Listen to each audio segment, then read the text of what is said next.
Rituals, सेटन की worship करना, उसी सेटन को खुश करने के लिए किसी भी हद तक चले जाना, जैसे बच्चों को सैक्रिफाइस करना, उनके छोटे छोटे हाथ पैरों को काट कर खाना, साथ ही साथ उनका करना और फिर बाद में उनको उसी आइलैंड पे गाड़ देना। ये सारी की सारी प्रैक्टिसेस हो रही थी एप्स्टीन के प्राइवेट आइलैंड पे। एप्स्टीन यहाँ पे बच्चियों के साथ अब्यूज ही नहीं कर रहा था, बल्कि उन बच्चियों की बॉडीज को काफी सारे सैटानिक रिचुअल्स में भी यूज कर रहा था। एक secret temple, symbolic ceremonies, elite gatherings जिसके अंदर कुछ पावरफुल लोगों का आना जाना था और पावर के नाम पे कुछ एक्सट्रीम प्रैक्टिसेस। आज इस एपिसोड में हम बात करेंगे सैटानिक सिंबलिज्म के बारे में, बाल और मोलोच के बारे में, उन और ब्लड रिचुअल्स के बारे में जो जेफरी के प्राइवेट आइलैंड पे हो रहे थे।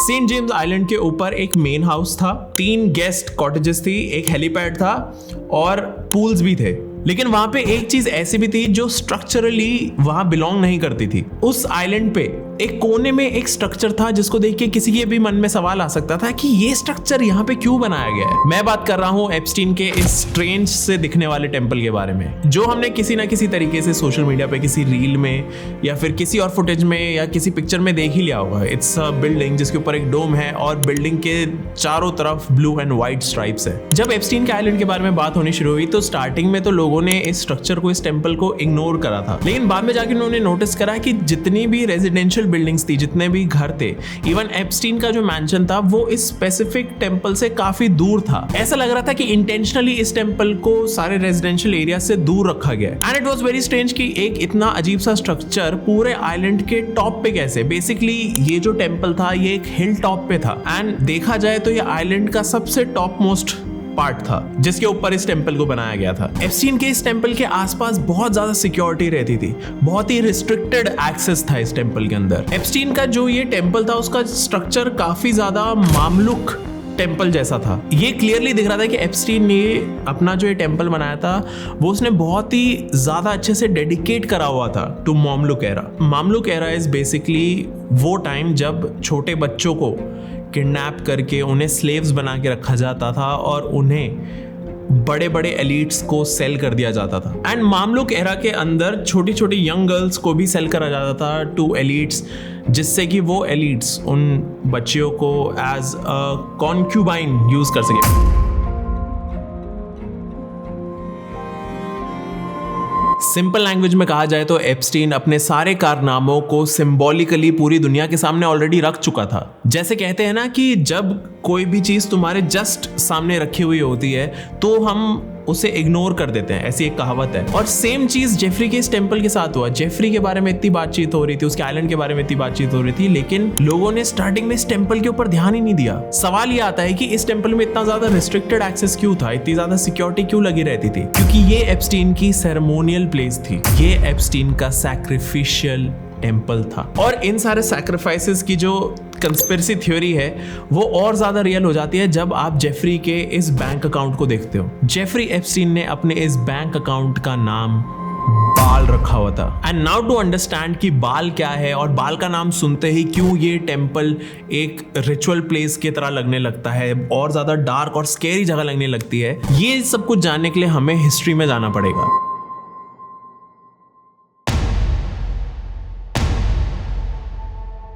एंशिएंट सिविलाइजेशन के टाइम पे कुछ नाम ऐसे होते थे जो बहुत ही ज्यादा खौफ पैदा कर देते थे लोगों के मन में। कुछ नाम ऐसे थे जिनसे लोग बहुत ज्यादा डरते थे, लेकिन लोग इन नामों से अपनी मनपसंद चीजें भी मांगते थे। एंड उन्हीं नामों में से एक नाम था बाल। बाल को 600 से 1500 बीसी के टाइम के अराउंड इजराइल और सीरिया में वर्शिप करा जाता था, क्योंकि ये माना जाता था कि बाल एक फर्टिलिटी गॉड है जो लोगों को प्रोटेक्शन देता था और उनकी ऑलमोस्ट हर विश पूरी करता था। लेकिन बाल ऐसे ही किसी की मदद नहीं करता था, ऐसे ही किसी की विश पूरी नहीं करता था। किसी को अपनी विश पूरी करवाने के लिए कुछ सैक्रिफाइस करना पड़ता था, कुछ ऐसा सैक्रिफाइस करना पड़ता था जो उनके लिए बहुत ज्यादा इंपॉर्टेंट हो।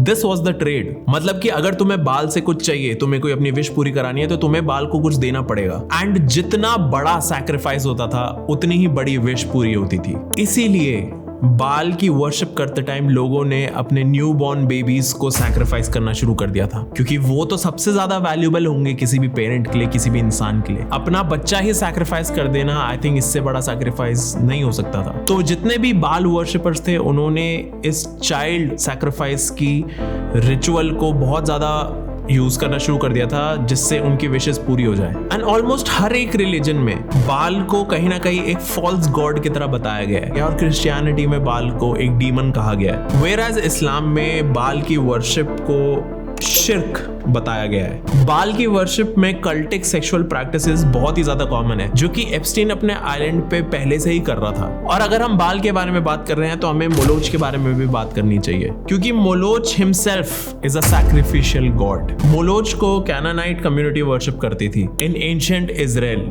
मोलोच बाल से भी ज्यादा खतरनाक रूलर है, क्योंकि वो खुद एक पगान डेटी है, विच मीन्स कि मोलोच लोगों को सेम तरीके से ही पावर देता था, लेकिन with a clear condition of child sacrifice. इसलिए आप जब भी मोलोच के किसी भी स्टैचू को देखोगे तो आप नोटिस करोगे कि मोलोच को एक बुल हेडेड आइडल की तरह प्रेजेंट करा जाता है, पोर्ट्रे करा जाता है, जिसके हाथ आगे स्ट्रेच्ड आउट होते हैं ताकि वो न्यूबॉर्न बेबीज को अपने साथ ले जा सके और उन बेबीज के सैक्रिफाइस को एक्सेप्ट कर सके। मोलोच को एक चाइल्ड ईटिंग फॉलन एंजल भी बोला जाता है, एंड ये माना जाता है कि जो भी मोलोच के चाइल्ड सैक्रिफाइस वाले रिचुअल्स होते हैं, उन रिचुअल्स में एक आग पूरी रात पूरा दिन जलती रहती है, और उस आग को जलते रखने के लिए उसी आग में बच्चों को डाला जाता है। जो बच्चे सैक्रिफाइस होने वाले होते हैं उनको रात भर मोलोच के पास वाले चेम्बर्स में रखा जाता है। मेरे को इतनी हिचकिचाहट आ रही है ना ये बोलने में, बट जहाँ मोलोच की बड़ी सी स्टैचू को आग से एनसर्कल किया जाता है और उसके चेहरे पर सैक्रिफाइस्ड बच्चों के खून से और उन बच्चों के पेरेंट्स के आंसू लगाए जाते हैं। ब्लड ऑफर इसलिए किया जाता है ताकि उस मोलोच की आइडल को ह्यूमन वर्ल्ड में जिंदा करा जा सके।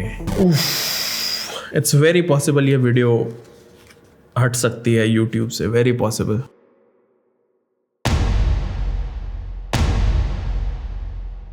रिचुअल्स रिलीजियस भी हो सकते हैं और कल्चरल भी, लेकिन एप्स्टीन के आइलैंड पे जो जो रिचुअल्स हो रहे थे वो ह्यूमैनिटी के आसपास भी नहीं थे। They were all satanic. इन रिचुअल्स को ऑलमोस्ट डेली बेसिस पे एप्स्टीन के आइलैंड पे परफॉर्म करा जाता था। एप्स्टीन के आइलैंड पे बहुत सारे हॉरिफिक रिचुअल्स करे जाते थे। Firstly ritual and torture ritual. हम सबको पता है कि एप्स्टीन के आइलैंड पे माइनर्स को और टीनेज गर्ल्स को किस तरीके से टॉर्चर करा जाता था। इन टॉर्चर रिचुअल्स में ना ही सिर्फ विक्टिम्स को टॉर्चर करा जाता था, बट इनकी वीडियोस बना के सर्कुलेट करी जाती थी। इन वीडियोस को एज अ सोवेनियर रखा जाता था, इन साथ ही साथ लोगों में सर्कुलेट करा जाता था, जिससे कि लोग बार बार इन वीडियोस को देख के एंजॉय कर सके।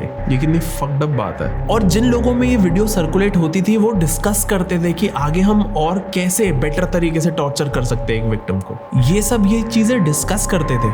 ये मेंटली डिस्टर्ब लोग बेबीज को भी टॉर्चर करते थे, separating them from their mothers, and उन न्यूबॉर्न बेबीज को भूखा रखा जाता था ताकि ये स्टार्विंग बेबीज एप्स्टीन और उसके पीडो सर्कल्स के लस्ट को पूरा कर सके, as these babies could suck them harder because they were starving.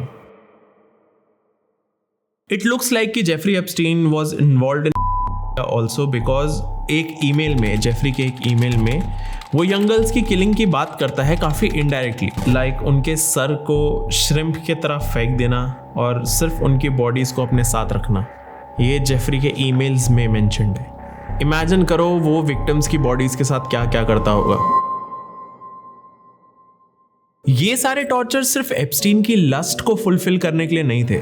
ये सारी चीजें इसलिए करी जाती थी जिससे कि आइलैंड के ऊपर एक कल्ट मेंटालिटी बनी रहे और जितनी भी डेमोनिक एनर्जीज थी वो सब कुछ उस आइलैंड पे बनी रहे, क्योंकि कोई भी अच्छी एनर्जी इन चीजों को एक्सेप्ट नहीं करेगी। तो वो चाहते थे कि सारे के सारे डिमोनिक एनर्जीज वहां पे कॉन्स्टेंटली रहें उस आइलैंड पे। ये जितने भी रिचुअल्स थे, ये जितना भी टॉर्चर था, ये सब कुछ अपने वर्स्ट लेवल पे तब पहुंचता था जब ये में इन्वॉल्व हो जाते थे। जितने भी एलिट्स थे इस आइलैंड पे वो में भी इन्वॉल्व थे। They were literally eating babies.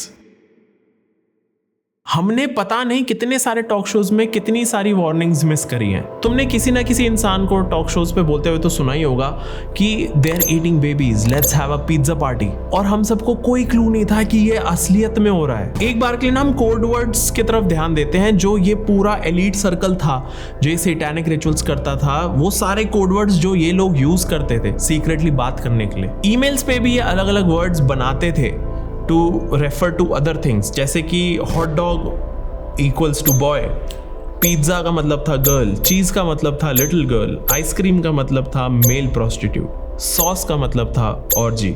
एक वर्ड था क्रीम चीज जो एप्स्टीन ने अपने ईमेल्स में पता ही नहीं कितने हजारों बार यूज करा है। और क्रीम चीज पता है किस चीज को रेफर करता था? Newborn baby. ये सारे सैटानिक अपने सारे रिचुअल्स करने के बाद इन छोटे बच्चों को खा रहे थे।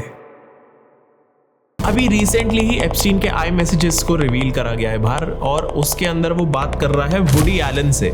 वुडी एलन एक कंट्रोवर्शियल फिल्म मेकर है जिसने अपनी ही अंडर एज स्टेप डॉटर का करा था एंड उसने अपनी ही अडॉप्टेड बेटी से शादी करी है। How fucked up is that? तुम्हें पता है जेफरी एप्स्टीन और वुडी एलन के बीच में क्या बात हो रही थी? ये बात कर रहे थे about eating kids heart and bones. Epstein ने वुडी को ये कहा था कि बच्चों की बोन्स के अंदर बहुत फाइबर होता है एंड तुम तो वो भी नहीं छोड़ते। ये कब से चल रहा था ये सब कुछ? और पता है इस स्टेटमेंट पे वुडी एलन ने क्या रिप्लाई करा? I don't like to waste. मेरे को समझ नहीं आ रहा है किस टाइप के रिचुअल्स थे जहां पे एक बेबी के पैदा होते ही थोड़ी देर बाद ही उनको प्लेट्स पे सर्व कर दिया जाता था। What the fuck? Jeffrey Epstein और बाकी सारे उसके दोस्त एक और कोड वर्ड यूज करते थे which was beef jerky, which meant human flesh। एक पॉइंट ऐसा आया था जहाँ पे जेफरी एप्स्टीन अपनी डाइट में सिर्फ और सिर्फ बीफ जर्की या फिर हम कह सकते हैं कि ह्यूमन फ्लैश ही खा रहा था एंड उसने 2 हफ्ते के अंदर अंदर 70 pounds of human flesh consume कर लिया था, which is around 32 kgs of human flesh। I know अभी तक तुम सोच रहे होगे कि मैं ये क्या चीज़ें बोल रहा हूँ, बट ये सारी बातें सच है और अभी तो इस वीडियो में और भी चीज़ें आनी है। जेफरी के ईमेल्स में एक विक्टिम ने प्रॉपरली जेफरी के रिचुअल्स के बारे में बात करी है जो वो अपने यॉट पे करता था। विक्टिम ने ये बोला कि एप्स्टीन अपनी यॉट पे रिचुअलिस्टिक ऑर्जीज ऑर्गेनाइज करवाता है, सेम वैसी ऑर्जीज जो बाल की कल्ट प्रैक्टिसेस में होती थी। यॉट पर अफ्रीकन अमेरिकन मेल्स को वाइट ब्लॉन्ड फीमेल्स के साथ सेक्सुअली फोर्स करा जाता था until and unless the girls start bleeding। Epstein के यॉट पे रिचुअलिस्टिक सैक्रिफाइसेस हो रहे थे जहाँ पे छोटे छोटे बच्चों को काट के खाया जा रहा था, और खाली जेफरी ही इन सब चीज़ों को कंज्यूम नहीं कर रहा था बल्कि जेफरी के जितने भी एसोसिएट्स थे वो सब इन चीज़ों को कंज्यूम कर रहे थे। एप्स्टीन और उसके एसोसिएट्स के दिमाग में इतना ज़्यादा घुसा हुआ था कि जेफरी के एक ईमेल में वो अपने एक फ्रेंड से बात कर रहा था और उसका फ्रेंड सीधा सीधा ये बोलता है कि जितनी भी फीमेल्स हैं जिनका मेनोपॉज हो चुका है they are just waste and हम उनको यूज़ कर सकते हैं as food, we can hunt them down, हम उन्हें खा सकते हैं। ऐसी ऐसी बातें हो रही थी जेफरी के ईमेल्स पे। इन रिचुअल्स के अलावा there was this one more ritual, the blood ritual. Blood rituals वो रिचुअल्स होते हैं जहाँ पे न्यूबॉर्न बेबीज को मार के उनके ब्लड को कलेक्ट कर लिया जाता है एंड फिर उस ब्लड को टेम्पल के ऑल्टर में ऑफर किया जाता है। साथ ही साथ उस ब्लड को स्टोर भी किया जाता है for many other reasons. Epstein भी ब्लड रिचुअल्स के लिए बहुत सारा ब्लड कलेक्ट करके उनको बॉस्टन चिल्ड्रंस हॉस्पिटल में स्टोर करता था। जेफरी एप्स्टीन को एज रिवर्सल में बहुत ज़्यादा इंटरेस्ट था, वो कुछ ऐसा क्रिएट करना चाहता था जिससे एजिंग बहुत ज़्यादा स्लो हो जाए एंड इसी रीज़न से Jeffrey Epstein was very interested in young blood transfusion. और यंग ब्लड ट्रांसफ्यूजन के लिए भी ब्लड रिचुअल में यूज़ होने वाले ब्लड को यूज़ करा जाता था एंड ये सारा यंग ब्लड ट्रांसफ्यूजन एप्स्टीन अपने आइलैंड पे ही करता था बिकॉज एलीट क्लास में काफ़ी ज़्यादा कॉमन है कि यंग लोगों का ब्लड निकाल के ओल्ड लोगों के फेसेस पे या फिर जिस भी जगह पे ज़रूरत है वहाँ पे लगाया जाए जिससे कि बूढ़े लोगों की एजिंग स्लो हो जाए और जितने भी टिश्यूज़ डैमेज्ड हैं, जितने भी स्किन डैमेज्ड है या फिर जो भी चीज़ डैमेज्ड है वो वापस से हील हो जाए एंड ओल्ड होते हुए लोग फिर से वापस से यंग दिखने लगे।